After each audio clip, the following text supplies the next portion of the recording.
జగన్ మీదన గతంలో మొన్న చంద్రబాబు గారు పవర్కి సంబంధించి డిస్ట్రిబ్యూషన్కి సంబంధించి చేసినటువంటి దుష్ప్రచారం ఇప్పుడు తేలిపోయింది అన్నటువంటి విషయాన్ని తాజాగా సాక్షి రాసుకొచ్చింది. రాష్ట్రంలో రైతులకు వ్యవసాయ ఉచిత విద్యుత్ అందించడం మీద కూటమి ప్రభుత్వానికి చిత్తశుద్ధి లేదన్న విషయం బయటపడింది.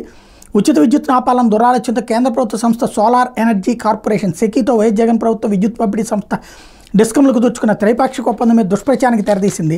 సీఎం చంద్రబాబు విద్యుత్ రంగంపై ఇటీవల విడుదల చేసిన శ్వేతపత్రంలో సెకీ ఒప్పందాన్ని తప్పుపడుతూ పచ్చి అబద్ధాలతో ప్రజల్ని ఏమార్చే ప్రయత్నం చేశారు. సెకీ విద్యుత్ తీసుకుంటే జనరల్ నెట్వర్క్ యాక్సెస్ నిబంధనల ప్రకారం 3,000 కోట్ల నుంచి 3,500 కోట్ల వరకు అంతర్రాష్ట్ర విద్యుత్ సరఫరా ఛార్జీలు చెల్లించాల్సి వస్తుందని నమ్మించాలనుకున్నారు. కానీ ఆయన చెప్పిందంత అబద్ధమైన ఆంధ్రప్రదేశ్ విద్యుత్ నియంత్రణ మండలి స్పష్టం చేసింది. గ్రామీణ వ్యవసాయ విద్యుత్ సరఫరా కంపెనీ ద్వారా అంతర్రాష్ట్ర ఛార్జీలు ఉండవని రాష్ట్ర ప్రభుత్వానికి మంగళవారం స్పష్టంగా చెప్పింది. సెకీతో ఒప్పందమే పెద్ద భారమైనట్టు, ఓ నేరమైనట్టు సీఎం చంద్రబాబు శ్వేతపత్రంలో చెప్పుకొచ్చారు. ఐఎస్టీఎస్ ఛార్జీల మీద అపోహల నేపథ్యంలో ఈ నెల 2న కర్నూలులో జరిగినటువంటి సదరన్ ఎలక్ట్రిసిటీ రెగ్యులేషన్స్ ఫోరం సమావేశంలో ఈ నెల 9న ఢిల్లీలో జరిగిన వర్కింగ్ గ్రూప్ భేటీలోను ఏపీఆర్సీ చైర్మన్ జస్టిస్ సివి నాగార్జున రెడ్డి చర్చించారు. నిపుణుల అభిప్రాయాలు చట్టాలను పరిశీలించిన అనంతరం నిబంధనల ప్రకారం సెకీ విద్యుత్ మీద ఐఎస్టీఎస్ ఛార్జీల నుంచి 100% మినహాయింపు పొందవచ్చనే నిర్ణయానికి వచ్చినట్టు ఏపీఆర్సీ చెప్పింది.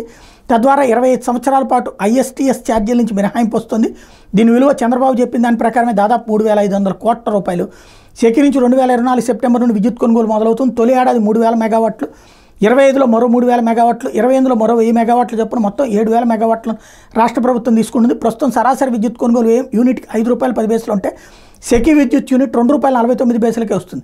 ఎన్టీపీసీ సౌర విద్యుత్ ధర యూనిట్ ₹2.79 కన్నా ఇది తక్కువ. దీని ద్వారా దాదాపు ఏటా 3,750 కోట్ల రూపాయలు రాష్ట్రానికి ఆదా అవుతుంది అన్నటువంటి విషయం ఇప్పుడు హైలైట్ అయింది.